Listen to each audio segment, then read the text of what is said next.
তোর আর আমার কোলাকুলি হইব পাট খেতে যাবি। টাকা কবার পারেন? তো আপনার বাড়ি কোনে ম্যাডাম? আমার বাড়ি বিলাসীপাড়া। বিলাসীপাড়া। হ্যাঁ। তে আপনার সাথে একটা দাদা খেলাবার চাইছিলেন। रहा नहीं जाता तड़प ही ऐसी है ना। খেলাম তো দেখি। যদি আপনি টাকা কবার পারেন, এটা 2,000 টাকা আছে। দাদা কোথায়? দাদা। ওই আর কি কথা দাদা, যদি তুমি কইতে পারো 2,500 টাকা তোমার, কিন্তু উত্তরটা সঠিক দিতে লাগবে। कौन है ये लोग कहाँ से आते हैं? ঠিক আছে। তুমি দেখি। দেখাবা তো?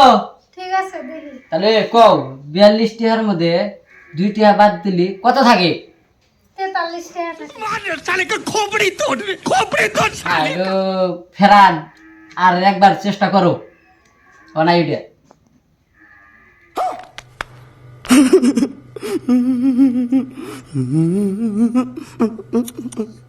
দেখি এসব করেছে। তোমাকে 1 মিনিট টাইম দেওয়া হইলো। 43 টাকা থাকে, আমি হিসাব করলাম। না, তুমি ভালো করে হিসাব করো। তুমি হিসাব জানো না। আমার কাছে এটাই সঠিক। এটাই শুধু। তাহলে প্রাইসটা তুমি পাইলা না। কেন আমি পাবো না? 42 টাকার মধ্যে 2 টাকা বাদ দিলি তুমি কইছো 43 টাকা, তুমি তো আর একটা উপরে গইলা। ओ भाई मारो मुझे, मारो मारो मुझे, मारो मारो नहीं, ये मजाक हो रहा है, एक सेकंड। ঠিকই তো কইছি আমি। না না, এটা নাই, তোমার উত্তর না, এটা সঠিক না, এটা তুমি প্রাইসটা পাইলা না। যাও।